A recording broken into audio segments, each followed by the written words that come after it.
राम श्री राम जय राम जय जय राम श्री राम जय राम जय जय राम श्री राम जय राम जय जय राम श्री राम जय राम जय जय राम श्री राम जय राम जय जय राम श्री राम जय राम जय जय राम कुंडली वरदे विठ्ठल श्री ज्ञानदेव तुकाराम पंढरीनाथ भगवान की जय। सद्गुरु गंगागिरी महाराज की जय।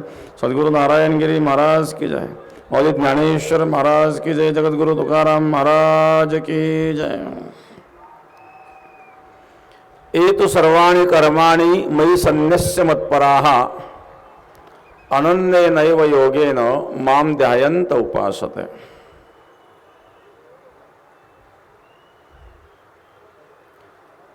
अज्ञानतिमिरान्धस्य ज्ञानाञ्जनशलाकया चक्षुरुन्मिलितं येन तस्मै श्री गुरवे नमः। गंगा विशुद्धं नितपादस्पर्शं सरोवेष्टितं चुम्बितं पुण्यस्थानं सरालिसितं समाधिस्थमूर्तिं नमामि गंगागिरियोगिराजं। शुचिः शीलः समदक्षः सप्रतापि जितेन्द्रियं तम नारायणगिरिं वंदे सच्चिदानंद विग्रहम। योगराज सद्गुरु गंगागिरी महाराजांच्या कृपेने, सद्गुरु श्री नारायणगिरी महाराजांच्या आशीर्वादाने योगराज सद्गुरु गंगागिरी महाराजांचा असणारा हा 179वा अखंड हरिनाम सप्ताह आज सप्ताहाचा 3रा दिवस आहे आणि आपले प्रवचनाचं दुसरं वाक्पुष्प आहे। सुंदर अशा प्रकारे सप्ताह भव्य स्वरूपामध्ये पार पडत आहेत। धनगरवाडी गाव एक निमित्त आहे, परंतु आजूबाजूचे सर्व लोक, प्रत्येक गावातील भक्तगण या ठिकाणी झटतायत, कष्ट घेतायत।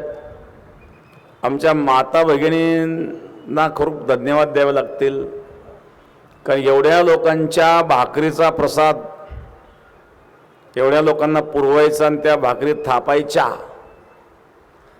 त्या भाकरी थापणाऱ्या माता भगिनींनाही धन्यवाद। आणि समाज आता वाढत चाललेला आहे, म्हणून आजूबाजूची जे परिसरातली गावं आहेत तसं परिसरातली गावं दररोज भाकरी देत आहेत, पण आपल्याला भाकरींची संख्या आणखी थोडी वाढवून घ्यावी, कारण समाज वाढत चाललेले तसे आपल्याला भाकरी वाढवावं लागतील आणि आपण करीत आहात। आजूबाजूला इकडे श्रीरामपूर शहर असेल, राहता शहर असेल, गोंदवणी असेल, हे जे मोठे मोठे गाव आहेत, वाकडी शेजारी जवळ आहेत, बाकीचे गाव तर आहेतच, पण मोठी मोठी गावचे लोकसुद्धा आणि खूप चांगल्या प्रकारे या ठिकाणी कष्ट घेत आहेत आणि सर्व सक्रिय सहभाग घेऊन आपला हा कार्यक्रम आपण पार पाडित आहात।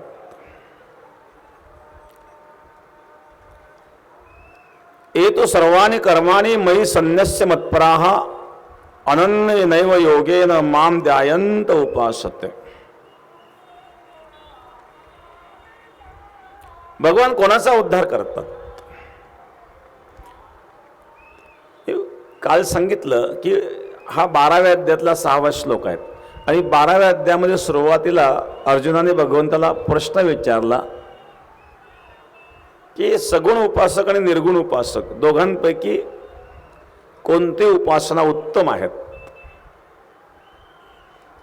भगवंतांनी दोन्ही उपासनेचं वर्णन करताना सांगितलं की जोपर्यंत देह अहंकार आहे तोपर्यंत निर्गुण उपासना ही क्लेशदायी असते। क्लेशोधिकतरस्तेषाम् अव्यक्तासक्तचेतसाम् अव्यक्ता हि गतिर्दुःखम देहवद्भिर्वाप्यते। क्लेश म्हणजे परिश्रम, अधिकतर अव्यक्तासक्त चेतसम सच्चिदानंद रूप असणारं परब्रह्म, त्या परब्रह्माची साधना करीत असताना देहवद्भिही, जोपर्यंत तुमच्या अंतःकरणामध्ये देह अहंकार आहे तोपर्यंत अव्यक्तः गती दुःखम अवाप्यते.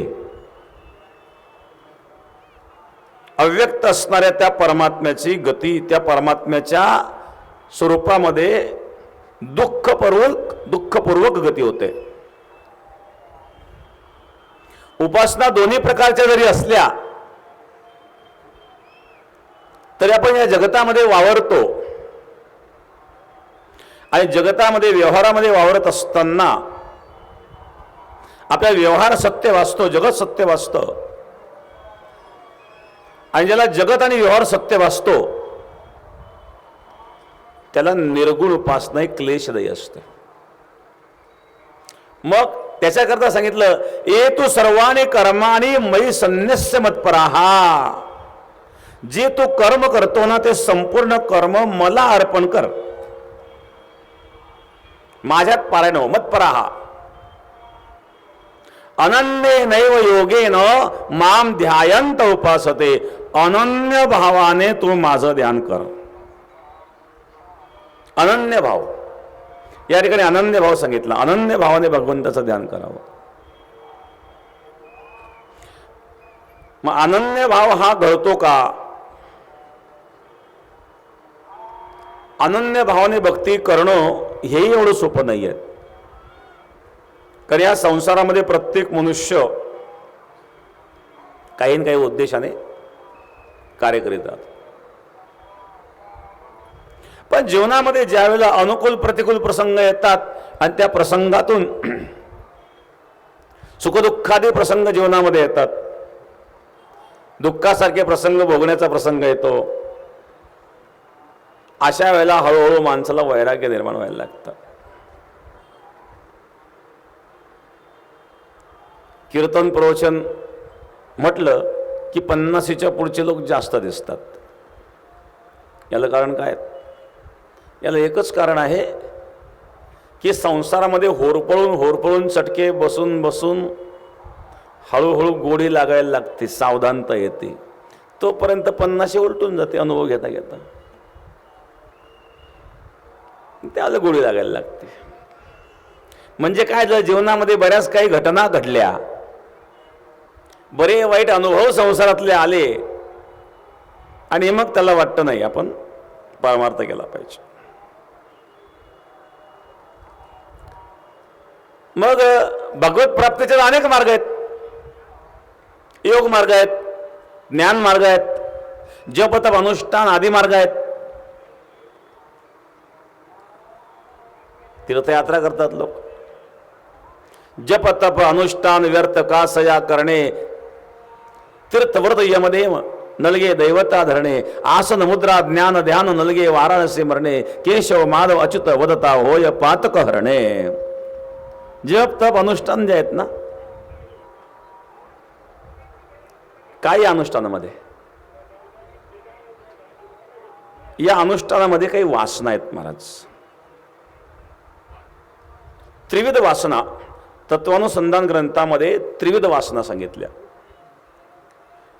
लोक वासनया जंतोर देह वासनायपि च शास्त्र वासनया ज्ञानम यथावक्ते जायते. लोकवासना, मोठे मोठे लोक आहेत, त्यागही करतील, घरादाराचा त्याग करतील, पण लोकवासना सुटते का? मोठ्या मोठ्या त्याग्यांना लोकवासना सुटत नाही. एक असे त्यागी होते, विद्वान होते, कथाकार होते, श्रीमंत मनुष्य, पण त्याग केला घरादाराचा. चांगली गोष्ट, आनंद आहे. पण कथेमध्ये मधून मधून काही लोकांना कथा करीत असताना स्वतःची कथा सांगायची सवय असते. देवाची संतांची कथा करता करता स्वतःची जास्त सांगतात, देवाची कमी सांगतात, स्वतःची जास्त सांगतात. त्याला अशी सवय होती, कथा करता करता कथा सांगता सांगता स्वतःची कथा सुरू करायचा. मी एवढा त्याग केला, एवढा ऐश्वर्य होतं, एवढी एकर जमीन होती, असे बंगले होते, असा बापदाद्यांचा वाडा होता, सगळं लात मारली त्याच्याकरता आणि सगळं त्यागून इथं आलोय. नेहमी तो बोलायचं या विषयावर. त्या कथेमध्ये एक महात्मा बसलेले होते. त्या महात्म्याने सांगितलं, महाराज तुम्ही खरोखर त्याग केला, ही आनंदाची गोष्ट आहे.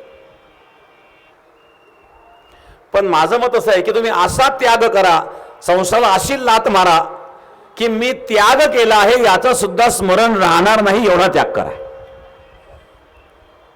तो खरा त्याग आहे.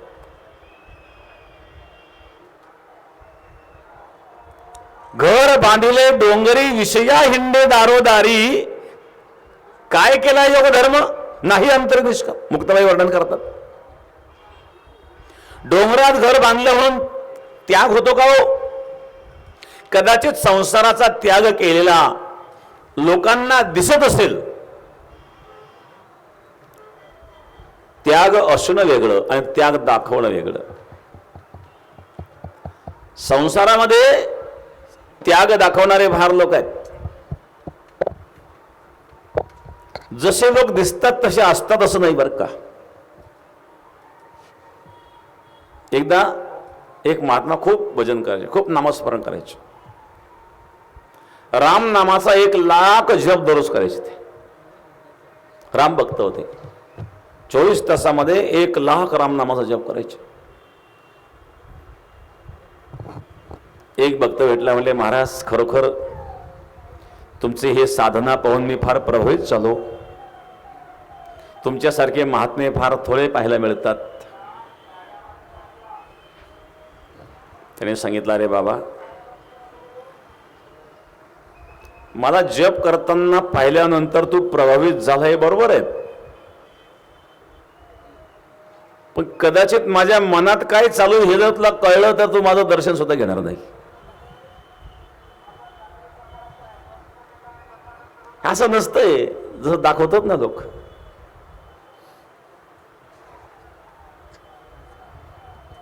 माला तो कर्मे फिरे जिब फिरे मुख माही, मनुआ तो चहुदिस फिरे यह तो सुमिर नाही. कबीर महाराज सांगतात, माला तो कर्मे फिरे, हातात मणी फिरतात, जिब फिरे मुख माही, मनुआ तो चहुदिस फिरे. अंतकरणातून चिंतन घडावं. संत गुरु नानकजी वर्णन करतात,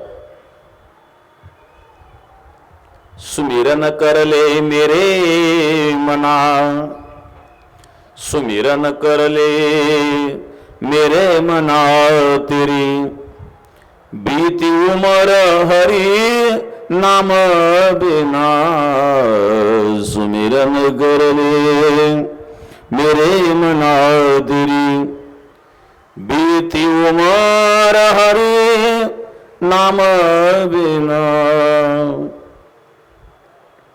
कोपनीर बिनो धेनोक्षीर बिनो, धरती नेह बिना.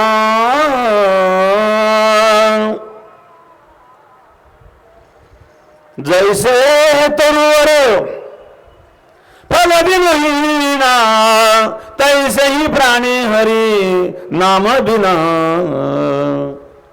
सुमिरन करले मेरे मना दिरे, बीती उमर हरि नाम बिना.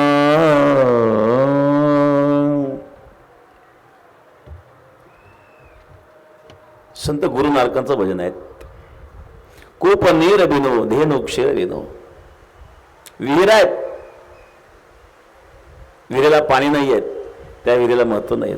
गाय आहे, दूध नाही आहे, तिलाही महत्व नाही. वृक्ष आहे, फळ नाही, त्यालाही महत्व नाही. फलावीन असणाऱ्या वृक्षाला जसं महत्व नाही, दुधावीन असणाऱ्या गायीला जसं महत्व नाही,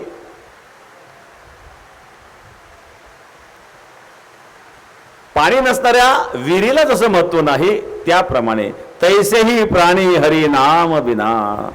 बसा बसा, भिजल्यानं काय व्हायचंय? बसा खाली. काही जंगलात नाही, घरी गेल्यावर कपडे बदला. पाऊस येईल पुन्हा उघडून येईल पुन्हा सुकूनही जाल. उडू नका कोणी. पावसाची गरज आहे. आपल्याला जरा त्रास झाला तरी चालेल, शेतकऱ्याला गरज आहे पावसाची. पिकं खूप चांगले आहेत, पण काही ठिकाणी हलक्या जमिनीत पिकं सुकायला लागलेले आहेत. आणि म्हणून आपण या ठिकाणी पावसात बसून जी तपस्या करतोय याचा लाभ आपल्या शेतकऱ्यांना होणार आहेत. आणि मग दुसऱ्याच्या फायद्याकरता एखादा आपण कष्ट घेतलं, काय बिघडलं बरं? सद्गुरू गंगागिरी महाराजांचा सप्ताह तिथं पाऊस येणार नाही असं कसं काय बरोबर? आणि लोकांची एक भावना असते की पाऊस नसणाऱ्या भागात सप्ताह असला म्हणजे निश्चित पाऊस होतो. आणि म्हणून पावसाची सुद्धा आवश्यकता आहे.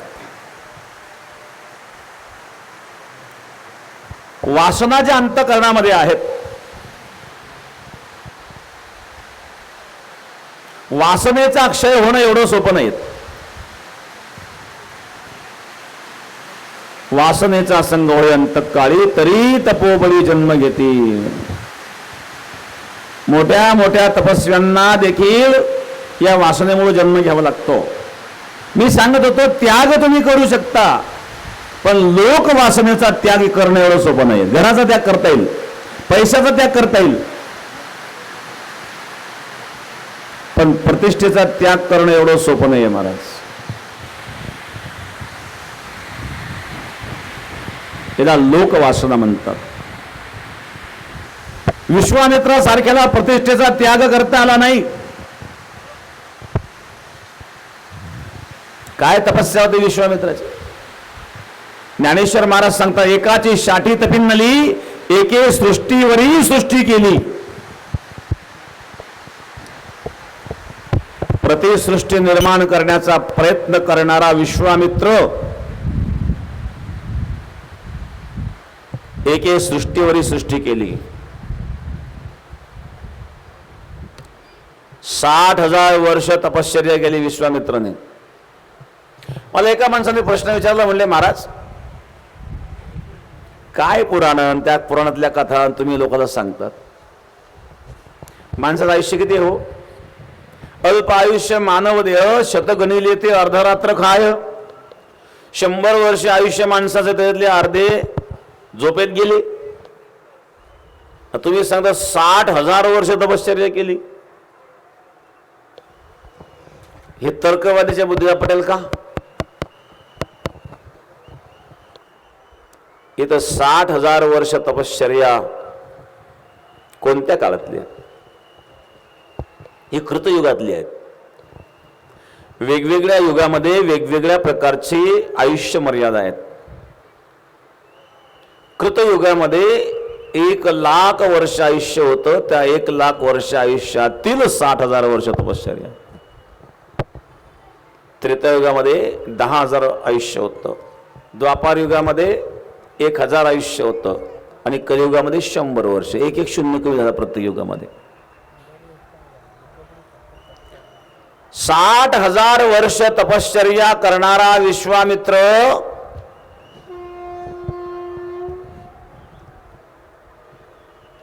पण वशिष्ठाच्या डोक्यात दगड घालण्याकरता रात्री 12 वाजता गेला बरं का.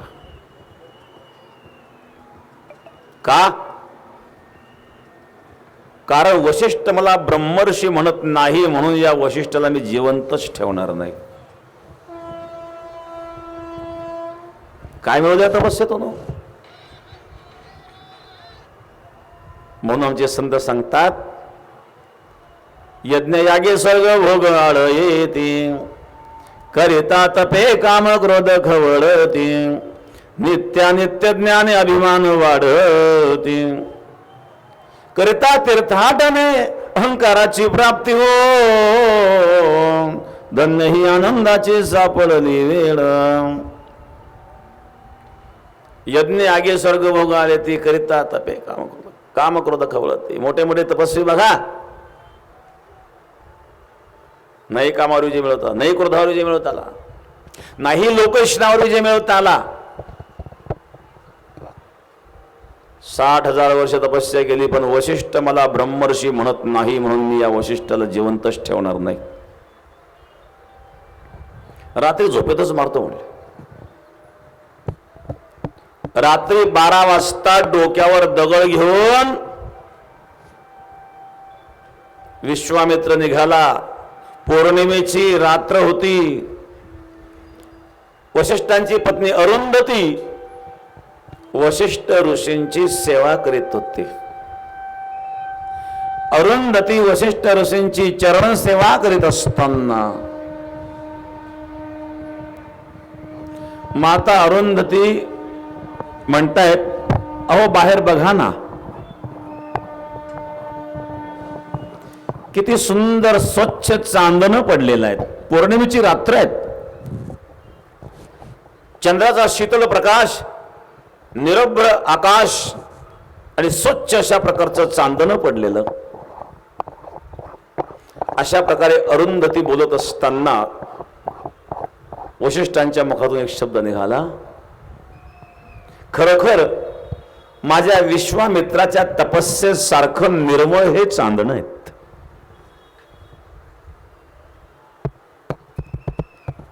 विश्वामित्र डोक्यावर दगड घेऊन उभा आहेत. हा झोपला की डोक्यात दगड टाकायचा म्हणून.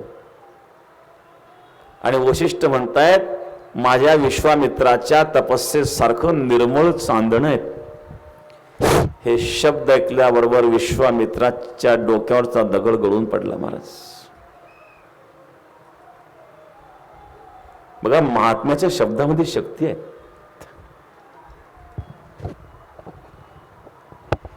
आणि विश्वामित्र आत गेला आणि विश्वामित्राने दंडवत घातला.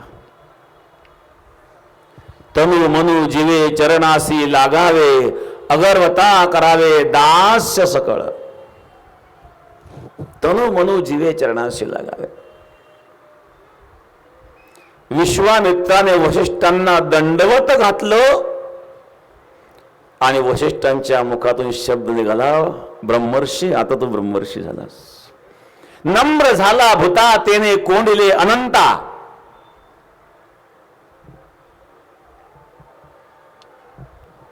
नम्रता तुझ्याकडे आली ना, ही सफलता आहे. आणि मग लोकवासना विश्वामित्रासारख्यांना सुटली नाही. अनेक त्यागी दिसतात, पण लोकवासनेचा त्याग त्यांना देखील होत नाही. प्रतिष्ठेकरता, सन्मानाकरता. आज जर आपण पाहिलं, सोशल मीडियाचा काळ आहे.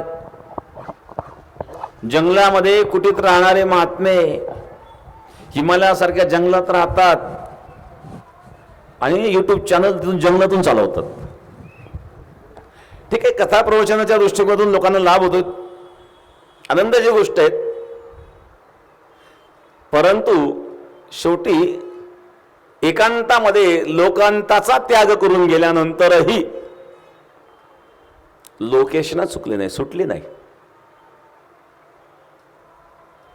गंगागिरी महाराज दीर्घकाळ एकांतात साधना करून त्यानंतर लोकांतात आले. एकांतिक संत होते. पूर्ण साधना गंगागिरी महाराजांची एकांतात होते. एकांतात भजन होतं. आवळी विठ्ठल गायजी एकांती अलभ्यते येते, अलभ्यतो येते लाभ करा. गंगागिरी महाराज पहाटे 3 वाजता काकडा सुरू करायचे. एकटेच टाळ्या वाजवून काकडा म्हणायचे. गंगेच्या गोदावरीच्या तीराला वटवृक्ष एक वडाचं झाड आहेत, आजही आहेत ते. त्या झाडाखाली बसून गंगागिरी महाराज काकडा भजन म्हणायचे. आणि गंगागिरी महाराजांचं भजन ऐकण्याकरता त्या ठिकाणी भैरवनाथ याचे, काल भैरव,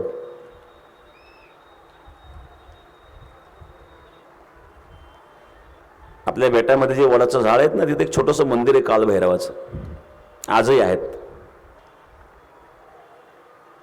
भैरवनाथ महाराज स्वतः गंगागिरी महाराजांचं भजन ऐकायचे. गोदावरीच्या गंगेच्या तीराला गंगागिरी महाराज भजन करायचे. एकांतिक भजन. आवडी विठ्ठल गायजी एकांती, अलभ्य तो येती लाभ घरा. पण जेव्हा गंगागिरी महाराजांनी समाजाकडे दृष्टी टाकली, विशेषतः गंगेच्या गोदावरीच्या तीराला, व्यसनाधीनता त्यांनी पाहिली, महाराजांना दया आली. तमाशाच्या नादी लागणाऱ्या लोकांना तमाशापासून परावृत्त करून भजनाला लावलं महाराज.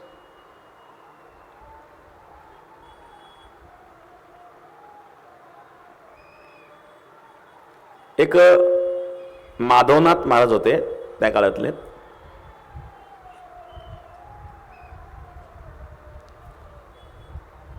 ते उत्कृष्ट मृदंगवादक होते आणि योगी होते. ते लोकांतात जात नव्हते, एकांतात असायचे.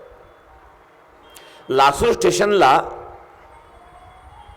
देवीच्या मंदिरामध्ये गंगागिरी महाराजांची आणि माधवनाथ महाराजांची भेट झाली. लासूर स्टेशनला जी लासूर गावामध्ये जी देवी आहेत दाक्षायणी माता, ते देवी दाक्षायणीचं मंदिर आहे आणि देवी दाक्षायणीची यात्रा असते. त्याला यात्रेमध्ये देवी म्हटल्यानंतर लोक बळी द्यायचे, पशूंचे बळी द्यायचे, यात्रा भरायची, तमाशे, नाही ते नाद. त्या देवी दाक्षायणीच्या मंदिरामध्ये गंगागिरी महाराजांची आणि माधवनाथ महाराजांची भेट झाली. दोघांनी खंत व्यक्त केली आणि गंगागिरी महाराजांनी माधवनाथ महाराजांना सांगितलं की तुम्ही जी एकांतात साधना करीत आहात, आपण स्वतःचं कल्याण तर करू शकतो, पण जगाकरता काही करणं ही आपली जबाबदारी आहे, कर्तव्य आहे.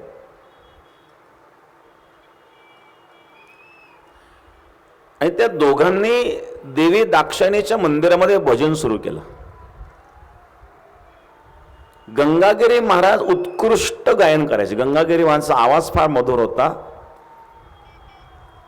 माधवनाथ महाराज उत्कृष्ट मृदंग वादक होते आणि गंगागिरी महाराज उत्कृष्ट गायक होते. गंगागिरी महाराजांचा आवाज पहाडी आवाज होता, कारण त्या काळामध्ये काही माईक साऊंड सिस्टीम नसायची. माईक साऊंड सिस्टीम नसताना लाखो लोकांपर्यंत आवाज पोहोचत होता. तो आवाज कसा असेल?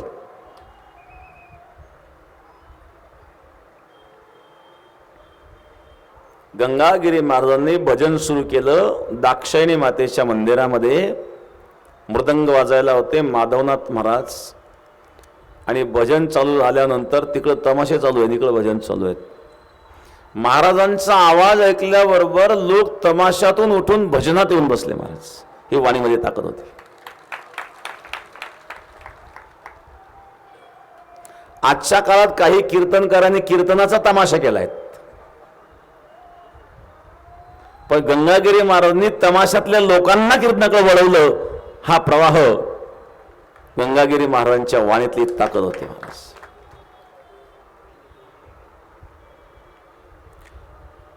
कीर्तन चांग होय अंग हरिरूप, ही कीर्तनाची शक्ती आहे. महाराज ब्रह्मे भूत काया हो तसे कीर्तनी,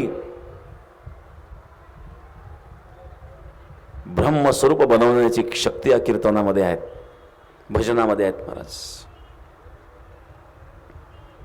आणि म्हणून जो शुद्ध परमार्थ करतो तो निंदा स्तुतीला भीत नाही. परमार्थामध्ये व्यवहारामध्ये लोक असं वागतं की मला कोणी वाईट म्हणणार नाही असं तो दाखवतो, पण तुम्ही किती चांगलं वागलात तरी वाईट म्हणणारे लोक सापडणारच आहेत. तुम्ही म्हणाल की आम्ही असं वागू की आम्हाला कोणीच वाईट म्हणणार नाही, असं घडणारच नाही. रामकृष्णादी अवतार होऊन गेलेत, प्रत्यक्ष भगवंताच्या अवताराला सुद्धा नाव ठेवणारे लोक होते. आपण तर अवतारी पुरुष नाही आहेत, आपण तर राम नाही आहेत, आपण तर कृष्ण नाही आहेत.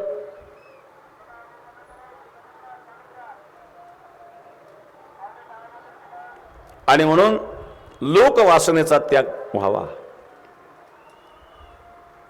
निंदंतो नेति पुनः यद्वा स्तुवंतो लक्ष्मी समाविशतु गच्छतु वा यथेष्टम अद्दैव वा मरणमस्तु युगांतरे वा न्यायात पथ प्रविचलंती पदन्न धीराहा.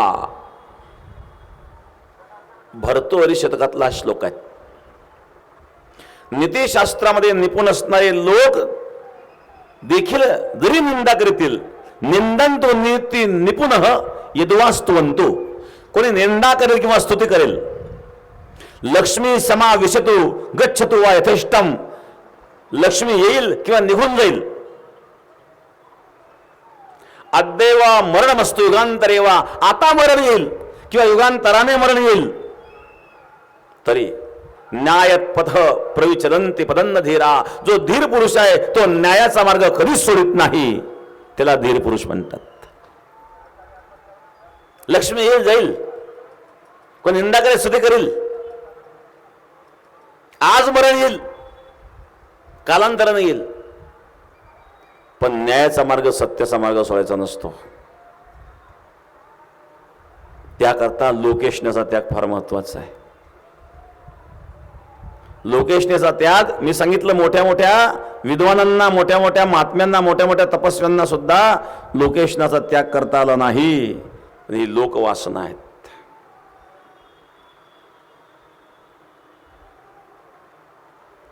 ठीक आहे, लोकवासनेचाही त्याग होईल.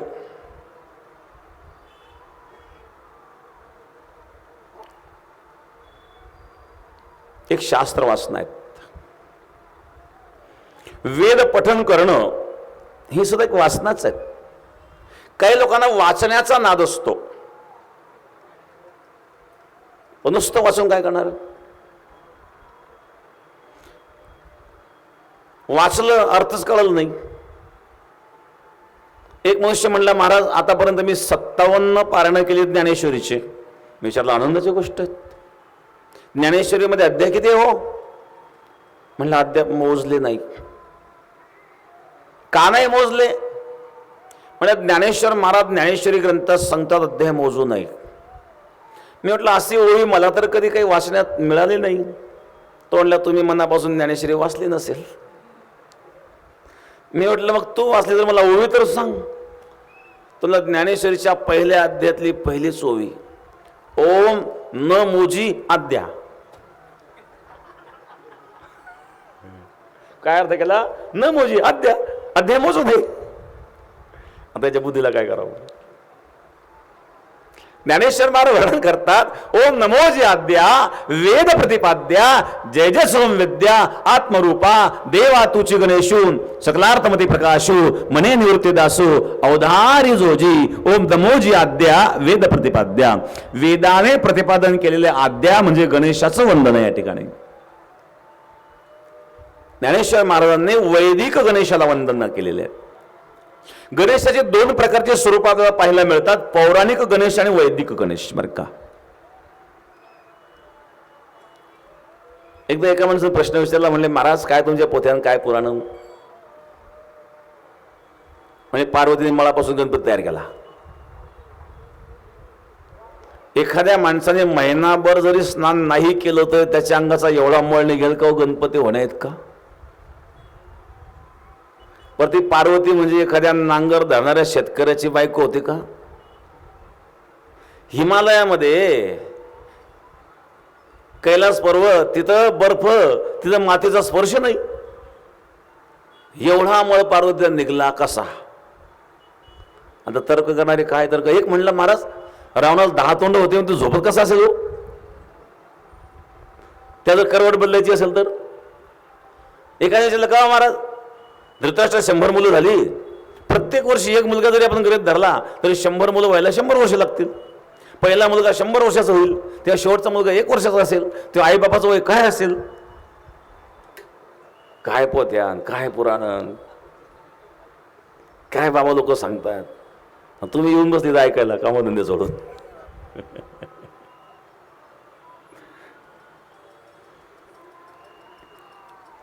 पुराणामध्ये 2 प्रकारच्या कथा असतात बरं का. पद्मपुराणामध्ये उल्लेख आहेत. एक आहे वास्तवी लीला आणि एक व्यवहारी लीला. वास्तविक लिलेशिवाय व्यावहारिक लीला नाही आहेत आणि व्यावहारिक लीलेचा वास्तविक लीलेत प्रवेश नाही आहेत, असं पद्मपुराणामध्ये लिहिलेलं आहे. श्रीमद भागवत महात्म्य पद्मपुराण अंतर्गत त्या महात्म्यामध्ये 4थ्या अध्यायामध्ये हा प्रसंग आलेला आहे. आणि ही जी वास्तविक लीला आहेत, ही वास्तविक लीला साधना करणारे जे संत असतात, सिद्ध महात्मे असतात, तेच फक्त त्यांच्या साधनेतून ते जाणू शकतात. व्यवहारी लीला आपण ग्रंथाद्वारे वाचतो. ग्रंथाद्वारे वाचण्यात आलेल्या लीला हे व्यवहारी लीला असतात, पण त्याच्या पाठीमागे एक वास्तविक लीला असते. आणि त्या सांगितलं वास्तविक लीलेशिवाय व्यवहारी लीला नाही, पण व्यवहारी लीलेचा वास्तविक लीलेत प्रवेश नाही. म्हणून व्यवहारी लीला ज्या दिसतात त्या वास्तव नाही आहेत, वास्तव त्यापेक्षा वेगळं आहेत. वास्तविक त्यातलं अध्यात्म. कारण पुराणाची निर्मिती कशा करता झालेली आहेत. वेद, शास्त्र, उपनिषद, ब्रह्मसूत्र हे सर्वसामान्य माणसाला कळत नाही. मग सर्वसामान्य माणसाला कळण्याकरिता, सोप्या भाषेत सांगण्याकरता त्याला काही उदाहरणं द्यायची असतात.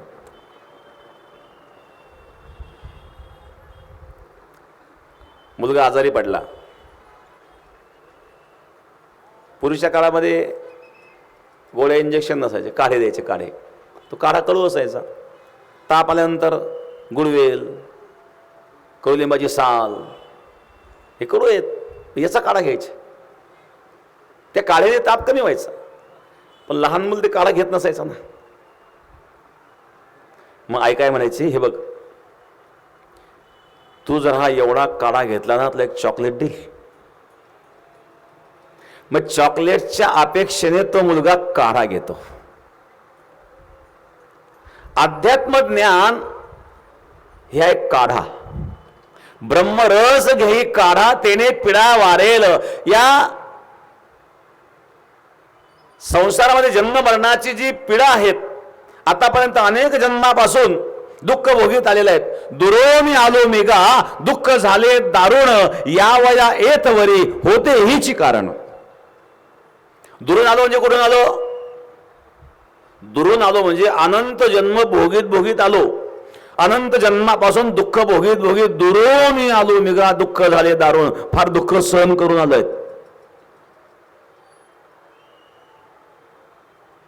कशा करता? मनुष्य शरीर कशा करताय? एवढे कष्ट करून हे मनुष्य शरीर प्राप्त झालेले आहेत.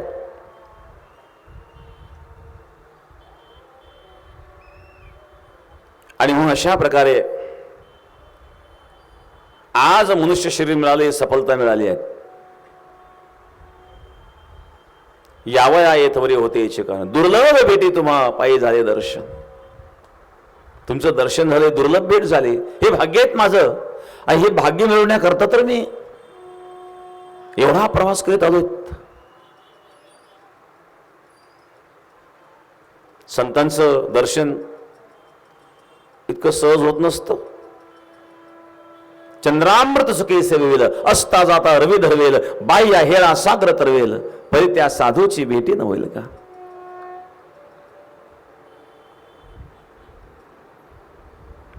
जे ज्ञान आहेत, जे अध्यात्म आहेत, ते स्थूल बुद्धीला कळत नाही. आपल्या अंतःकरणामध्ये अनेक प्रकारच्या वासना आहेत, विकार आहेत. त्यामुळे बुद्धी स्थूल झालेली आहेत, अध्यात्म सूक्ष्म आहेत. आणि मग अशा प्रकारे स्थूल बुद्धीला हे अध्यात्म कळत नाही, झेपत नाही. म्हणून त्याकरिता स्थूल बुद्धीला कळेल अशा पद्धतीनं दृष्टांत उदाहरणं देऊन त्याला पटवण्याचं कार्य पुराणाद्वारे केलं जातं. पुराणामध्ये शिक्षा प्रधान वाक्य असतात, इतिहासामध्ये घटनाप्रधान वाक्य असतात. बघा, इतिहासामध्ये घटनेला महत्व आहे. कोणती घटना केव्हा घडली, तो काळ, त्याला इतिहासामध्ये महत्व आहे. पुराणामध्ये घटनेला महत्व नाही आहे. मग पुराणातील वाक्य शिक्षा प्रधान वाक्य असतात. यातून आपल्याला शिक्षा काय घ्यायच्या आहेत, मग त्यातून काय घ्यायचं आहे हे महत्वाचं आहे, ती कथा काय महत्वाची नाही पूर्णातली.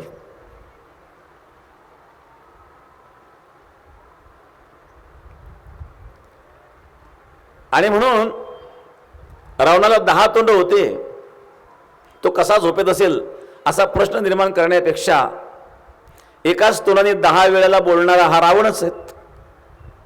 त्याच्याकरता प्रत्यक्षात 10 तोंड असलेच पाहिजे याची काय आवश्यकता आहे. मी सांगत होतो, माता पार्वतीने मळापासून गणेशाची उत्पत्ती केली असं पुराणामध्ये वर्णन आहे, पण वैदिक गणपतीचं वर्णन तर वेगळं आहे. माऊली ज्ञानेश्वर महाराज या ठिकाणी गणेशाचं जे वर्णन करतायत, ओम नमोजी आद्या वेद प्रतिपाद्या, वेदाने प्रतिपादन केलेलं आद्य गणेश आहे. देवा तूच गणेश हो, सकलमती प्रकाश हो, प्रत्येकाच्या बुद्धीला प्रकाश देणारी तू देवता आहेस. मती प्रकाश हे संकेत आहेत, संकेतात्मक अशा प्रकारचं एक स्वरूप आहे. गणपतीचे कान मोठे असतात, काय संकेत आहे यातून? ज्याचे कान मोठे असतात तो विद्वान असतो बरं का. एकमेकाचे कान तपासून पाहू नका. इथं कान मोठे याचा अर्थ ज्याचं श्रवण व्यापक आहे. ज्याचं श्रवण व्यापक आहे तो विद्वान बनतो.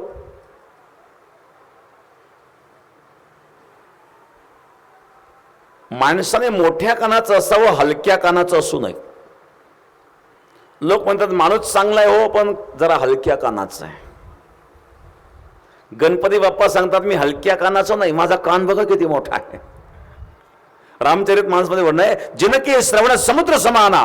श्रवण कसं असावं? समुद्राप्रमाणे. कथा तुम्हारी सुबक सरिनाना. समुद्रामध्ये अनेक नद्या वाहून येतात, पण कितीही नद्या वाहून आल्या तरी समुद्र भरत नाही. तसं श्रवण करणाऱ्याने कितीही कथा श्रवण केली तरी मन भरत नाही, अशा प्रकारचं श्रवण असावं. जिनका श्रवण समुद्र समाना. म्हणून गणपतीचे कान मोठे आहे. हे विद्वत्तेचं ज्ञानाचं प्रतीक आहेत. गणपतीचे डोळे लहान आहे बरं का. हत्तीचे डोळे शरीराच्या मानाने लहान असतात. हत्तीचं धड एवढं मोठं, डोळे मोठे पाहिजे. डोळे लहान आहेत. डोळे लहान म्हणजे जी सूक्ष्म दृष्टी आहे, दृष्टी सूक्ष्म असा. लांब सोंड आहेत. सोंड म्हणजे नाक. माणसाने लांब नाकाचं असलं चालतं, पण नकट्या नाकाचं असू नये बरं का. इथं नकट्या नाकाचं म्हणजे काय? लोक म्हणतात त्याला इकडे नाक आहे का, याचा अर्थ काय? नाक नाही म्हणजे इथं नाक शब्दाचा ते प्रतिष्ठा.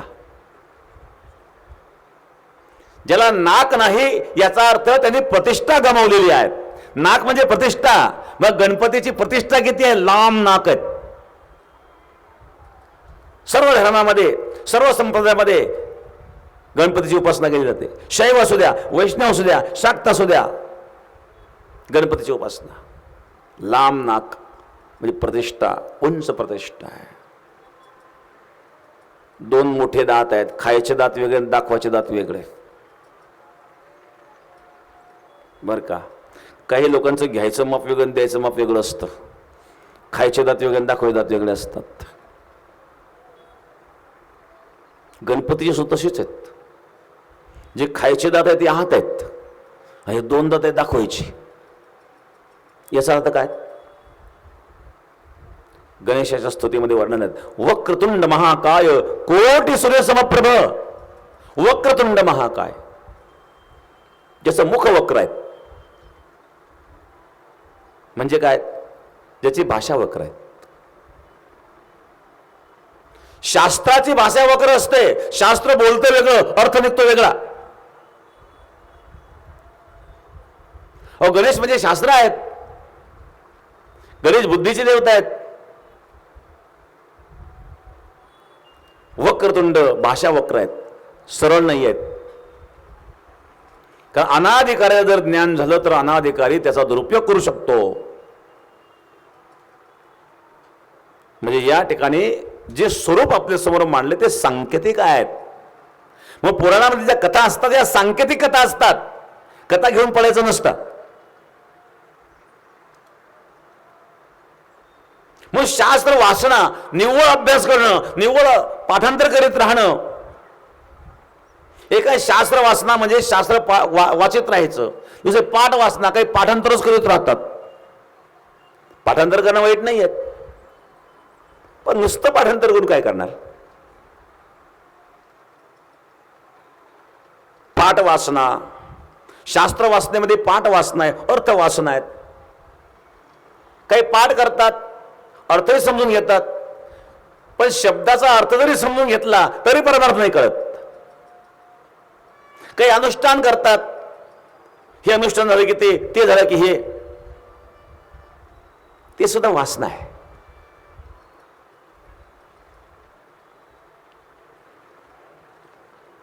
मग मोठ्या मोठ्यांना वासना सुटल्या नाही महाराज. मग त्याकरता भगवान परमात्मा सांगता, अर्जुन या क्लिष्ट मार्गात तू पडू नको. ये तू सर्वाणी कर्माणी मयि संन्यस्य मत्पराहा. तू काय कर, सर्व कर्म मला अर्पण कर. ये तू सर्वाणी कर्माणी, परमात्म्याला अर्पण करून कर्म कर, ते अनन्य भावाने अर्पण कर. भक्तीमध्ये बघा ज्ञान मार्ग आहे, ज्ञान मार्गामध्ये साधन चतुष्टयाची आवश्यकता आहे. अधिकार पाहिजे, सगळ्यांना सगळा अधिकार नाही आहे. कलेक्टरच्या खुर्चीवर चपराशी जाऊन बसू शकतो का?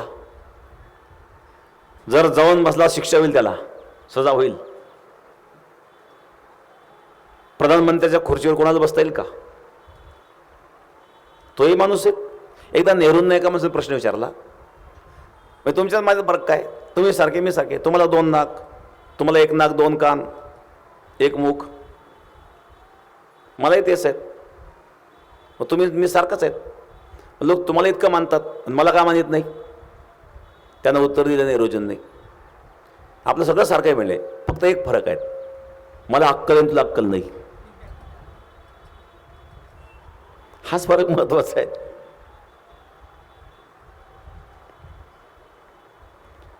प्रत्येक व्यक्तीचा ज्या ज्या ठिकाणी अधिकार असतो, ज्ञान मार्गामध्ये अधिकार आहेत,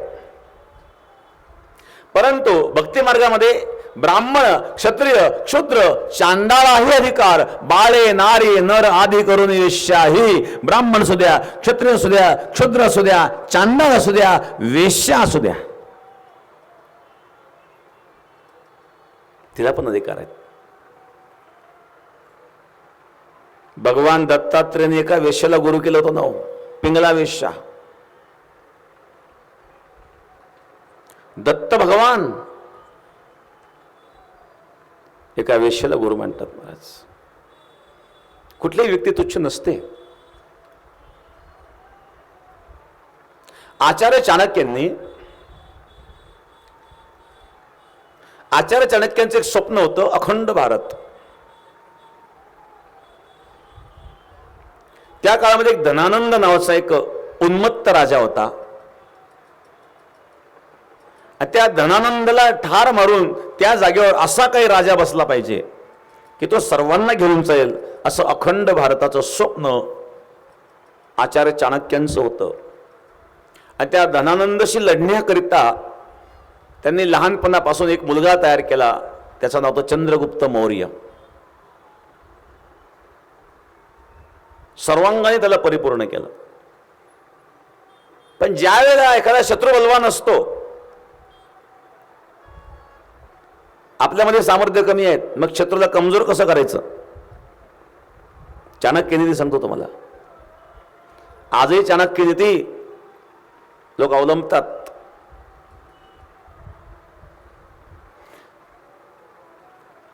साम दाम दंड भेद, भेद म्हणजे फूट पाडणे, सैनिकांमध्ये कसे फूट पाडायचे, शस्त्रास्त्र निकृष्ट दर्जाचे कसे निर्माण करायला लावायचे. आणि एक महारथी होता धनानंदचा, तो अतिशय पराक्रमी होता. त्याला मारणं एवढं सोपं नव्हतं. इथं चाणक्यांनी एक डोकं लावलं. पूर्वी जे सैनिक असायचे ना, 5-5, 6-6 महिने, वर्ष घर सोडून त्यांना राहावं लागत होतं महाराज. आणि शेवटी मनुष्य आहेत, ते काही संन्यासी नाही किंवा साधू नाही आहेत, ते संसारीच माणसं आहेत. पण संसारी माणसं घर सोडून जर वर्षभर बाहेर जातील, त्यांच्या विषय वासना मनामध्ये आहेत. अशा वेळेला काही वेश्यांचा उपयोग केला जात होता. पूर्वीच्या राजा महाराजांच्या काळात वेश्या होत्या. कोणत्या दृष्टीने पाहता भाग वेगळा आहेत, पण तो सुद्धा समाजातले घटक आहेत. आणि समाजाचा बॅलन्स सांभाळण्याकरिता त्या घटकाची सुद्धा गरज आहे.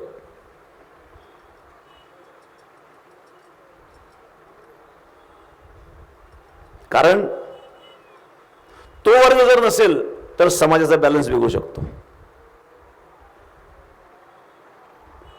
जनकाच्या राज्यामध्ये सुद्धा पिंगळा वेश्या होती. भगवान दत्तात्रेयांनी वेश्याला गुरु मानलेत.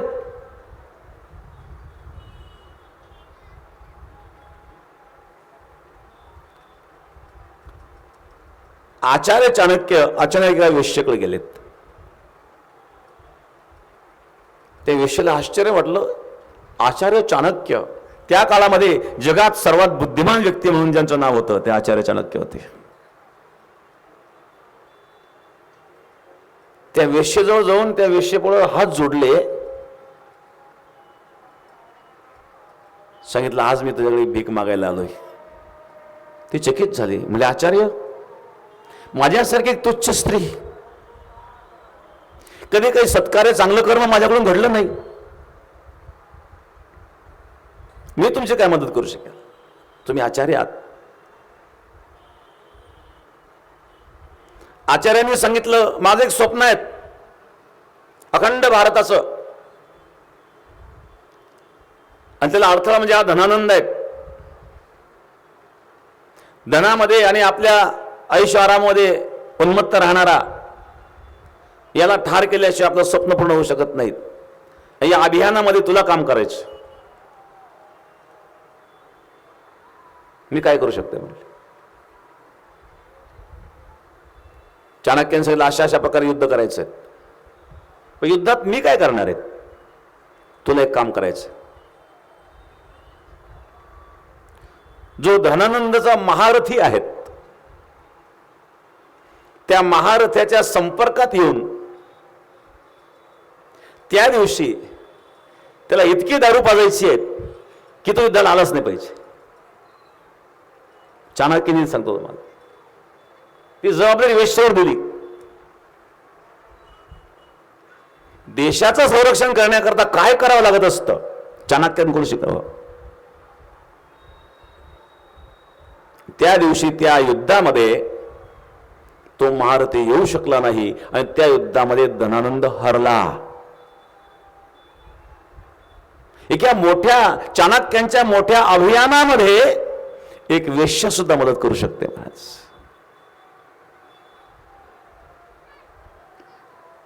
हा उपयोग चाणक्यांनी करून घेतला.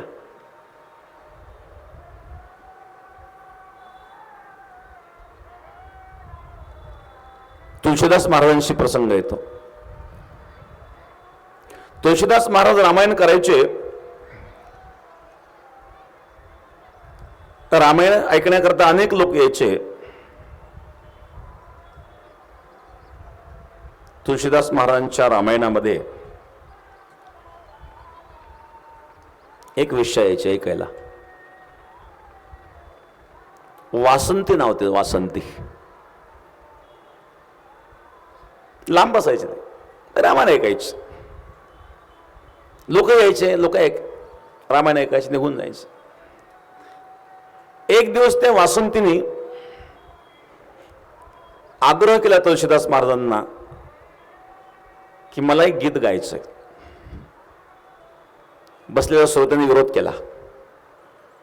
महाराज तुम्हाला माहित नाही ही स्त्री आहेत, हे फार वाईट कर्म करणारी स्त्री आहेत.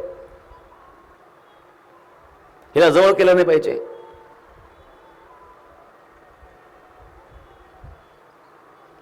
ते म्हणले नाही महाराज, एवढी विनंती आहे. आणि त्याने भगवान रामचंद्राची स्तुती गायली. तुलसीदास महाराजांनी परवानगी दिली.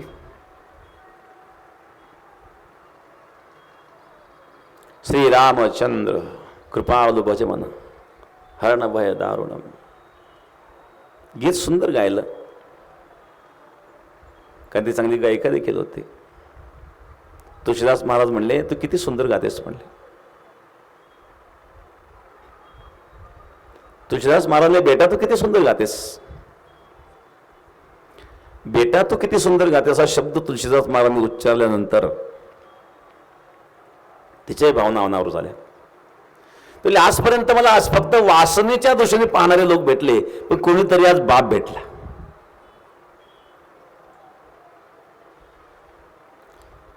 तुलसीदास महाराज बेटा शब्द वापरल्यानंतर तिच्या मनात हा एक भाव निर्माण झाला, आज कोणीतरी बाप भेटलाय. तिच्या जीवनामध्ये परिवर्तन झालं. तिने तो सगळा व्यवसाय सोडून दिला. त्याच्यासोबत काम करणारे जे लोक होते, कारण कलाकार होते, ते म्हणू लागले आमचं काय. तिने सांगितलं तुम्हाला आम्ही पैसे देते. त्या कलाकारांना काही पैसे वाटून दिले आणि तिने घराचा त्याग केला. त्याच्याकडे पैशाची कमी नव्हती. आणि नंतर चित्रकूट या ठिकाणी अन्नक्षेत्र चालू करून साधू संतांची सेवा केली महाराज. संतांच्या वाणीमध्ये एक फक्त शब्द तुलसीदास महाराजांनी वापरले, बेटा तू किती सुंदर भजन गातेस. फक्त एक बेटा शब्द वापरला, ते जीवनात परिवर्तन झालं. कारण आजपर्यंत असा शब्द माझ्याकरता कोणी वापरलेला नव्हतं. आज कोणीतरी मला बाप भेटलेला आहे, मी आता अनाथ नाहीये, हा भाव तिच्या मनात निर्माण झाला. आणि म्हणून भक्ती कोणीही करू शकतं. चांडाळ असू द्या, ब्राह्मण असू द्या, क्षुद्र असू द्या, वैश्य असू द्या, चांडाळ असू द्या. अपि सुदुराचारो भजते माम नन्य भाग साधुरेव समंतव्य सम्यक वशतो हिसाहा. कोणी दृष्ट असू द्या, दुराचार्य असू द्या, पण मला अनन्य भावाने बसतो ना, तो माझा बघतायत. त्याने पूर्वी काय केलं याचा विचार करायचा नाही. होतात चुका माणसाकडून जीवनात. जीवनाच्या शेवटच्या क्षणापर्यंत सुधारण्याकरता संधी असते. भगवान गीतेत सांगतात ना, अंतकालेच मामेव स्मर भक्त्वा कलेवरम य प्रयाति समद्भावम याते नास्त्यत्र संशयाः. अंतकाळच्या वेळेला जो माझं स्मरण करतो तो जीवनमुक्त होतो. भगवंताने एक सवलत दिली आहे, कमी की मरता मरता तरी माझं नाव घे, जीवनात नाही घेतलं तर जो उद्धार मी करील. अजमण्याचं उदाहरण डोळ्यासमोर आहे.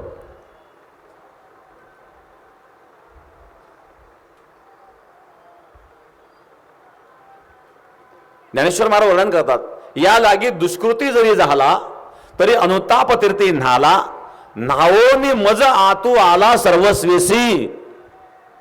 कोणी किती वाईट वागू द्या, पण त्याला जर त्याच्या कुकर्माचा पश्चाताप झाला, त्या पश्चाताप रूपी अग्नीमध्ये त्याचं सर्व पाप जळून भस्म होतं. तो परी अनुताप तीर्थी न्हाला, न्हावोनी मज आतो आला सर्वस्वेसे.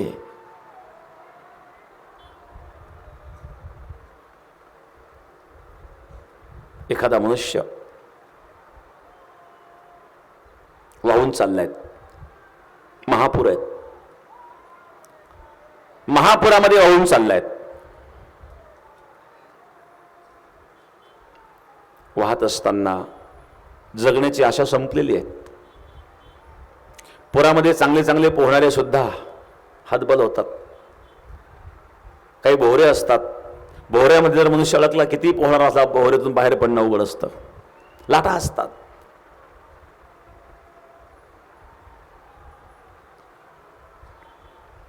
आता मरणार अशी अवस्था आहे. सुदैवाने एका झाडाचे फांदी त्याच्या हाताला लागले. महापुरातून वाहता वाहता झाडाची फांदी हाताला लागली आणि हळूहळू हळूहळू पाणी ओसरायला लागलं आणि तो वाचला. बघा काय योग. काही सेकंद इकडे तिकडे झाले असते, हातातले फांदी जर निसटली असते किंवा फांदीच हाताला लागली नसती तर कदाचित मेलाच असता. पण फांदी हाताला लागली झाडाची, हळूहळू पूर ओसरायला लागला, पूर ओसरला आणि तो जगला. तो आता कायमचा जगला.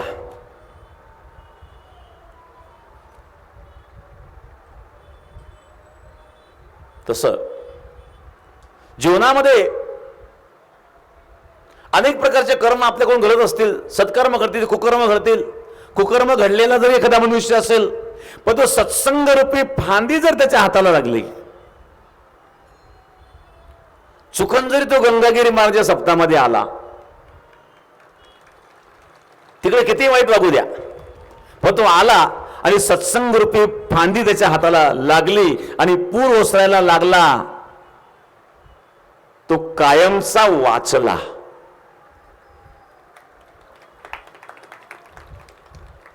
भगवान सांगा आता त्याचे मागचे गुणदोष काढू नका. काय केलं असेल असू द्या, किती पापी असू द्या, अपीचेसु दुराचारो, तो दुराचारी असू द्या, पण भजते माम अनन्य भाग. आता माझ्याकडे आलाय ना तो अनन्य भावाने, मला तो भजतोय ना. साधू रेव समंतव्य सम्यक वशितो सा. आता तो साधू आहे. बघा किती भक्ती मार्ग सोपा आहे महाराज, कोणालाही करता येतो. वाल्याचा वाल्मिक होऊ शकतो नारदांच्या कृपेने. रामनामाने वाल्याचा वाल्मिक होतो, केवळ नामाने. काय केलं त्या वाल्याने? नारदांच्या सांगण्यानुसार रामही म्हणता येत नव्हतं. मला एका मित्राने प्रश्न विचारला, म्हणजे महाराज तो म्हणतात वाल्याला राम म्हणता येत नव्हतं, तो मरा म्हणत होता. मग मरा, ज्याला मरा आहे त्याला राम काय येणार नाही? राम शब्दामध्ये र आणि मन दोन्ही अक्षर आहे का नाही? आणि मरा शब्दामध्ये सुद्धा म आणि रा दोन्ही अक्षर आहेत. मग तो मरा शब्द उच्चारताना म चा उच्चार करतो, रा चा उच्चार करतो. आणि राम शब्द उच्चार करताना सुद्धा राचा आणि म चा उच्चार होतो, फक्त शब्द इकडे तिकडे झालेले आहेत. मग ज्याला मरा म्हणता येतं त्याला राम म्हणता का येत नाही हे माझ्या बुद्धीला पटत नाही. म्हणजे मी तर्कवादी माणूस आहे. तुझं पुराण काय सांगतं मला काही घेणं नाही. पण मला संशय हा आहे की वाल्याला राम म्हणता येत नव्हतं आणि तो मारा म्हणत होता, असं सगळेच सांगतात. पण माझा संशय असा आहे की जो मरा म्हणू शकतो, म्हणजे म चा उच्चार त्यांनी केला, राचा सुद्धा उच्चार केला, मग तो राम का म्हणू शकणार नाही? मग का राम म्हणता येत नव्हतं त्याला? याचं कारण आहे. याचं कारण एक आहे, तो मरा म्हणू शकत होता आणि राम म्हणू शकत नव्हता. याला कारण आहे. त्याला कारण हे आहे की राम नामाचा जप करण्याकरिता ज्या पुण्य सामुग्रीची आवश्यकता आहे ती पुण्य सामुग्री त्याच्याकडे नव्हती, म्हणून त्याला राम म्हणता आलं नाही. पित्त झालेल्या माणसाला गोड वस्तू कळू लागतात. पित्ताचा प्रकोप झालेल्या माणसाला जर खडीसाखर खायला दिली, ती खडीसाखर सुद्धा त्याला कळू लागते, त्या तोंड कळू झालेलं असतं. मग जरी ती खडीसाखर त्याला कळू लागली तरी त्यांनी खडीसाखर खावी, कारण खडीसाखरेने पित्त कमी होतं. कळू जरी लागली तरी ती खडीसाखर खाता खाता खाता खाता आपोआप पित्त शमेल आणि पित्त शमलं गोड लागेल. तसं भगवंताचं नामस्मरण जरी करू लागत असलं तरी नामस्मरण करीत राहावं. नामस्मरण करीत करता करता करता पापाचा क्षय झाला म्हणजे नामामध्ये गोडी निर्माण व्हायला लागते महाराज. आणि मग त्या नामाचं महत्व संतांना आणि व्यक्त करावं वाटतं. तुझ्या नामाचा महिमा तुझ नकळे मेघ श्यामा, तुका म्हणे आम्हा जन्म गोड याजसाठी. तुझ्या नामाचा महिमा तुझ नकळे मेघ श्यामा. तुझाच नामाचा महिमा तुला कळत नाही, पण आम्हाला माहिती आहे. दुधाची गोडी वासराला आहे, ती गाईला नाही आहेत. आणि म्हणून कोणीही मनुष्य, कोणत्याही जातीचा मनुष्य भक्ती करू शकतो. मनुष्य द्या सोडून पशु देखील भक्ती करू शकतात. जटायूने भक्ती केली नाही का हो रामाची? गजेंद्राने भक्ती केली नाही का हो?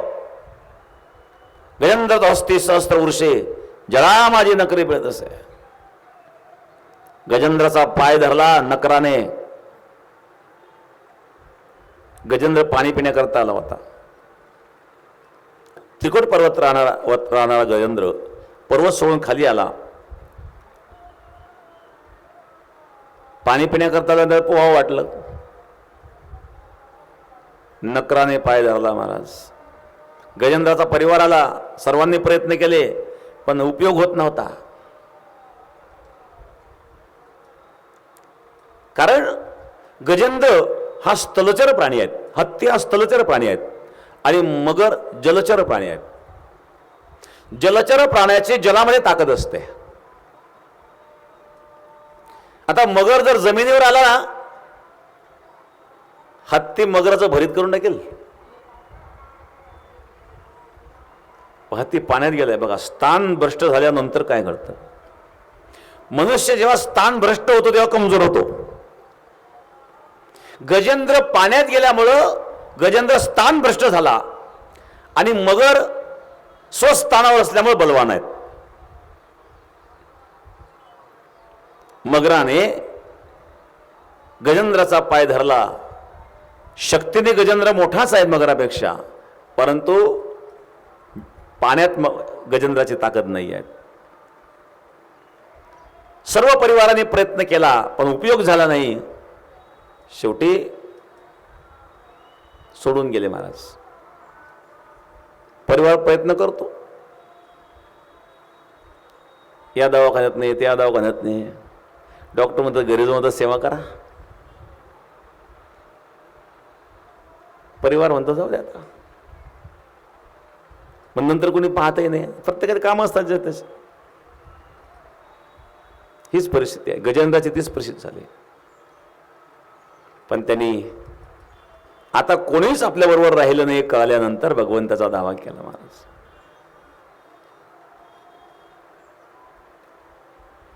भगवान धावून आले. हा कहे लक्ष्मी ती कहे गजरात, जैसी आगे लगत गोली पिछे होता आवाज.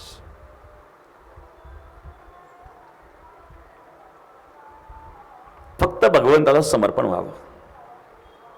ए तू सर्वानी कर्मानी सर्व कर्म परमात्म्याला समर्पित करा. हातचा राखून नाही. काही लोक हातचा राखून वागतात. हातचा राखून वागणारा भगवंताला प्रिय होत नाही कधी. भक्ती अशी असावी की ती भगवंताला प्रिय असावी. दिखावा नसावा भक्तीमध्ये. दिखावा केला काय होईल? लोक काय तुम्ही भक्त आहात हो, स्तुती करतील, दक्षिणा देतील, खाऊ पिऊ घालतील, कपडे देतील. त्याच्यातही साधण्याचा रास आहे. एकतर आपण जीवनामध्ये काही साधना करीत नाही, लोकांची पूजा स्वीकारतो. याचा अर्थ काय होतं? त्यामध्ये थोडीफार साधना असेल ती संपली. ज्यांनी तुम्हाला अन्नदान केलं, काही पुण्य ते अन्नदान करणाऱ्याला गेलं. कोणी तुम्हाला कपडे दिली, काही पुण्य कपडे देण्यात गेलं. कोणी तुम्हाला दक्षिणा दिली, काही पुण्य दक्षिणा देणाऱ्याला गेलं. तुमच्याकडे काय राहिलं? अहंकार काय करतो आपण? म्हणून तर संत एकांतात जाऊन साधना करतात. न च इंद्रस्य सुखम किंचित न सुखम चक्रवर्तीना हा सुखमस्ति विरक्तस्य मुनी एकांत जीवनात. इंद्राला जे सुख नाही, चक्रवर्ती सम्राटाला जे सुख नाही, सुखम अस्ति विरक्तस्य, ते विरक्त असणाऱ्या महात्म्याला प्राप्त होतं महाराज. विरक्तीत जे सुख आहेत ना ते ऐश्वर्यात नाही आहेत. किती लाखाच्या गाळ्या घ्या, कोटीच्या गाळ्या घ्या, चित्त समाधान तरी विष वाटे सोने, मनाच्या तळमळे चंदने यंग पुढे. मन तळमत असेल तर चंदनाने सुद्धा अंग पुढेल. कायेन वाचा मनसेंद्रियर्वा बुद्ध्यात्मना वा नुसस्वभावा करोमि यद्य सकलं परस्मै नारायणायेति समर्पयामि. कायेने वाचेने मनाने इंद्रियाने त्या परमात्म्याचं व्हावं. अनन्य योग.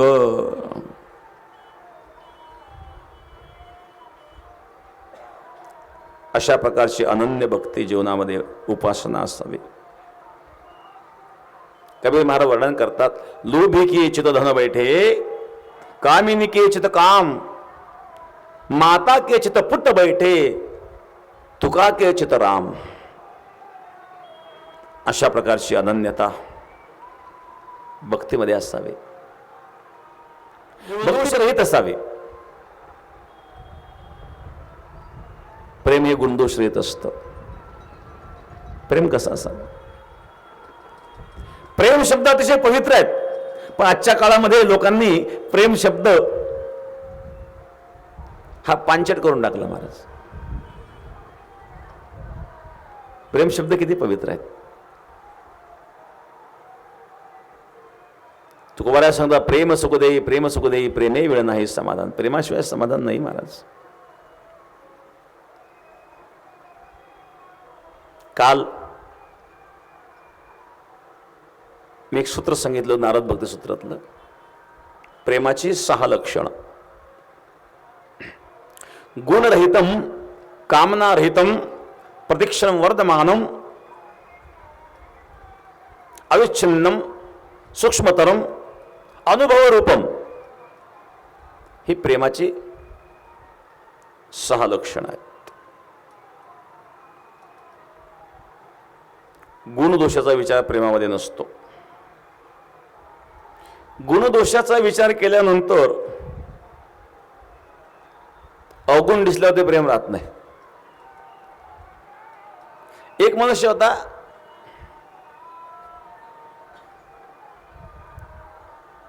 एका क्लबमध्ये गेला. आता क्लबमध्ये सगळे त्या प्रकारचे लोक, क्लबमध्ये येणारे जे लोक असतात ते वेगळ्या मानसिकतेचे लोक आहेत. हाही जायचा क्लबमध्ये, गेला क्लबमध्ये. गेल्यानंतर त्या क्लबमध्ये आणि एखादी एक स्त्री त्याला दिसली सुंदर, त्याच्या मागं लागला. ती बराच अंतर चालत गेला, तिच्या मागामागच चालायचं. तिला वाटलं, हा मनुष्य माझ्या मागं काय येतोय.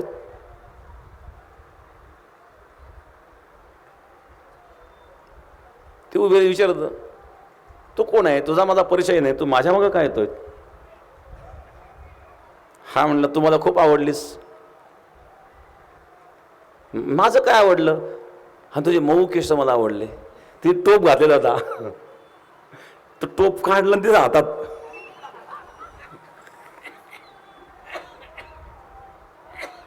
तुला केस आवडले ना, आणखी काय आवडलं, तुझे मोत्यासारखे दात आवडले. तिने बचायला बसवलेलं होतं.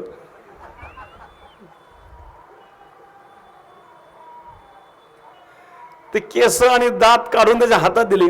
आता खरं होईल का प्रेम? ते प्रेम घृणेत रूपांतरित झालं, कारण ते प्रेम नव्हतंच.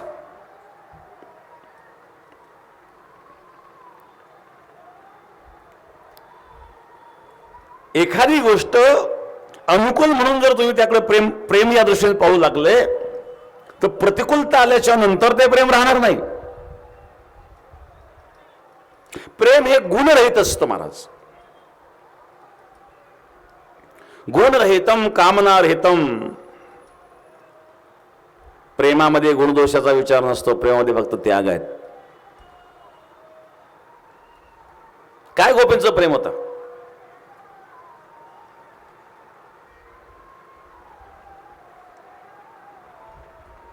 एकदा प्रेमाची परीक्षा भगवंताने घेण्याकरता एक लीला केली. भगवान कृष्णाने सांगितलं, माझं पोट दुखतंय. वैद्य बोलवले, अनेक औषध देऊन पाहिले, पण पोटच बरं होईना. बघा, झोपेचं, ज्याला झोप लागली त्याला उठवता येतं, पण ज्याने झोपेत सोंग घेतलंय त्याला काय उठवणार तुम्ही. ज्याला रोग झालेला आहे तो रोग औषधाने बरा करता येतो, पण ज्याने रोगाचा सोंग घेतलेला आहे त्याला कोणतं औषध लागू पडेल बरं?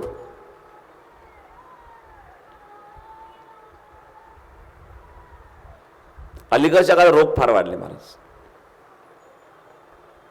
काय खाणं आहेत, प्रत्येक अन्नात विष खातोय आपण, आहारात विष, दुधात विष.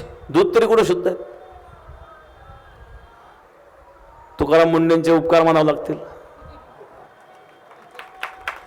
त्यांचा निर्णय शेतकऱ्यांना वरदान ठरलं ना. भाव तरी वाटे दुधाचे. अजून सक्तीने जर नियम लागू केला तर चांगलं खायला मिळेल लोकांना, शेतकऱ्यांना भाव मिळेल. आपण रासायनिक खताच्या रूपाने विष टाकतो, फवारण्याच्या रूपाने विष खातो. आता हे विष जर आपण खाल्लं तर आपलं शरीर निरोगी कसं राहील हो? असं काही नाही. पूर्वी समजा कॅन्सर व्हायचा, आपण म्हणायचो तंबाखू खाल्ल्याने कॅन्सर होतो, दारू पिणाऱ्याला कॅन्सर होतो. आता तसं काही राहिलं नाही, कारण दारू पिणाऱ्याच्या पोटात जेवढं विष जातं त्याच्यापेक्षा जास्त विष आपल्या पोटात चाललंय, काही न खाता पिता.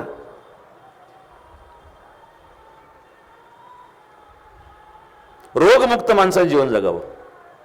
आपल्या भारतीय सनातन संस्कृतीमध्ये आयुर्वेद हे फार मोठं शास्त्र आहे, आजही प्रभावी शास्त्र आहे. त्याचा उपयोग आपण चांगला करावा. एक तर कॅन्सर सारखे रोग होऊच नाही, झाले तर त्याच्याकरता ट्रीटमेंट किती भयानक असते.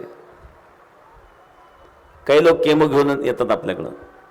अहो किती 30 केमो घेतले, 35 केमो घेतले, डोक्याला केस राहिले नाही. केमो घेऊन रेडिएशन केमो घेऊन केमोने शरीर जळतं महाराज. आपल्या आयुर्वेदामध्ये खूप अशा प्रकारे आपल्या ऋषीमुनींनी त्या काळापासून वनस्पतीपासून असे काही औषधं निर्माण केलेत की ते शरीराला आतून स्ट्रॉंग बनवतात. त्याचा उपयोग जर आपण केला तर आतून जर शरीर चांगल्या प्रकारे मजबूत झालं तर रोगाला दाबण्याची क्षमता शरीरातच निर्माण होते. शरीरच त्या रोगावर मारा करीत असतं, बाहेरच्या औषधाची गरज पण पडत नाही. अशा प्रकारच्या उपचार पद्धती पूर्वीपासून आहेत आणि आता सरकार सुद्धा त्याकडं वळायला लागलेलं आहे. आपण सुद्धा आपल्या बेटावर एक आयुर्वेदावर काम करतो बऱ्याच वर्षापासून, पण आता अधिकृत आपण परवानगी घेऊन त्याला सुरुवात केली, कारण कॅन्सरची फार पेशंट दिवसेंदिवस वाढत चाललेले आहेत. खूप चांगल्या प्रकारचा लाभ झाल्याचे शेकडो उदाहरणं आपल्याकडे आहेत. कॅन्सर असेल, कोराचा मोठा आजार आहे सफेद डागाचा, त्याच्याकरता सुद्धा आयुर्वेदामध्ये खूप चांगल्या प्रकारचे उपचार पाहायला मिळतात. आपल्या गोदाधाम आयुर्वेद या नावाने आपण सुरुवात केलेली आहे बेटामध्ये आणि गव्हर्नमेंटच्या परवानगीने सुरू केलेल्या आहेत. कारण अलीकडच्या काळामध्ये काय झालंय, कोणी उठतं काहीतरी करतं या नावाखाली भोंदूगिरी वगैरे बऱ्याच गोष्टी पाहायला मिळतात. आणि म्हणून कुठली गोष्ट करताना ती लिगली असली पाहिजे आणि डॉक्टर पण आपण त्या ठिकाणी आयुर्वेद डॉक्टर ठेवून एक सेवा हा उद्देश ठेवून, कारण आरोग्य आपलं नीट राहिलं तर आपण परमार्थ चांगला करू शकतो. म्हणून गोदाधाम आयुर्वेद या नावाने आपण ती सुरुवात केली. चांगला लाभ लोक घेत आहेत. आपणही ज्याला कोणाला असे प्रॉब्लेम असतील तर अवश्य त्याचा लाभ घ्यावा. कॅन्सर सारखे रोग असतील, मूळव्याधासारखे रोग असतील, किडनी स्टोन, सफेद डाग, याच्यावर रिसर्च करून, शास्त्रीय रिसर्च करून अशा प्रकारे त्या उपचार पद्धती आपण सुरू केलेल्या आहेत. तात्पर्य मी एक सांगत होतो की अशा प्रकारे अनेक प्रकारचे रोग आहार विहार युक्त नसल्यामुळं होतात. युक्त आहार विहारस्य युक्त चेष्टस्य कर्मसु युक्त स्वप्नावबोधस्य योगो भवति दुःख. तुकाराम मला सुद्धा सांगतात, युक्त आहार विहार नियम इंद्रियाचे सार नसावी बासर निद्रा बहुभाषण. आहार विहार युक्त ठेवा, भगवंताच्या भक्तीत मन लागेल. मी सांगत होतो प्रेम हे गुणरहित असावं. गुणरहितम कामनारहितम प्रतिक्षणम वर्धमानम सूक्ष्मतरम अविच्छिन्नम ही प्रेमाची 6 लक्षणं अनुभव स्वरूपम. आता याच्यावर आपल्याला चिंतन मांडायचं आहे, पण 2:30 वाजले आता. या नारद भक्ती सूत्रातील हे 54 नंबरचं सूत्र आहे. याच्यामध्ये जे प्रेमाचे 6 गुण सांगितले, 6 लक्षणं सांगितले, या प्रेमाच्या 6 लक्षणांवर आपण उद्या चिंतन करूया. आज या ठिकाणी जो भक्तवर्ग उपस्थित आहेत, लाखोंच्या संख्येने भक्तवर्ग या ठिकाणी उपस्थित आहेत, सर्व भक्तांना मी धन्यवाद दिला. एवढ्या सर्व लोकांची भोजनाची व्यवस्था करणारे वाढपे मंडळ याला हजारोंच्या संख्येने लागतात. भाकरी करणाऱ्या आमच्या माता भगिनींनी एवढे काही श्रम या ठिकाणी घेतलेले आहेत. सर्वांना मी धन्यवाद दे. धनगरवाडी ग्रामस्थांना तर धन्यवाद आहेच, पण धनगरवाडी एकटं गाव काय करेल? गाव छोटं आहे, पण त्यांनी हिंमत केली. पण त्यांना हिंमत देणारे आपण सर्व आहात. दररोज लाखोंच्या संख्येने लोक येऊन या ठिकाणी भोजन करून जातात. ही शक्ती सद्गुरू गंगागिरी महाराजांची आहेत आणि गंगागिरी महाराज आपल्याकडून सर्वांकडून हे कार्य करून घेत आहेत. संख्या वाढत चाललेली आहेत. मी परत माता बहिणींना सूचना देईल, आपल्या परिसरातली जी 20-25 गावं आहेत त्यांना ही सूचना आहे की दररोज आपण भाकरी आणतच आहात, पण थोड्या भाकरी वाढवून घ्या. कारण आता एक तर श्रीरामपूर राहता शहर जवळ आहेत. शहरातले लोक संध्याकाळी यायला सुरुवात करतात आणि संध्याकाळी काही दुकानदार व्यापारी दुकान बंद करून मग 10 वाजेपर्यंत आपले 10-11 पर्यंत पंक्ती चालतात. काल संध्याकाळनंतर एवढी गर्दी वाढली आणि म्हणून आता आपल्याला शेजारच्या गावांना ही सूचना आहे की आपण जेवढ्या भाकरी देत आहात त्याच्यापेक्षा आणखी थोड्या वाढवून घ्या. म्हणजे आलेला प्रत्येक मनुष्य आजपर्यंत तो उपोषण कधी गेला नाही, जाणारही नाही, पण शेवटी मेहनत तर आपल्याला घ्यावीच लागते. सद्गुरू गंगागिरी महाराज निश्चित आपल्यावर कृपा करतात. तर अशा प्रकारे आजची असणारी ही प्रवचन सेवा इथंच आपल्याला विराम द्यायचा आहे.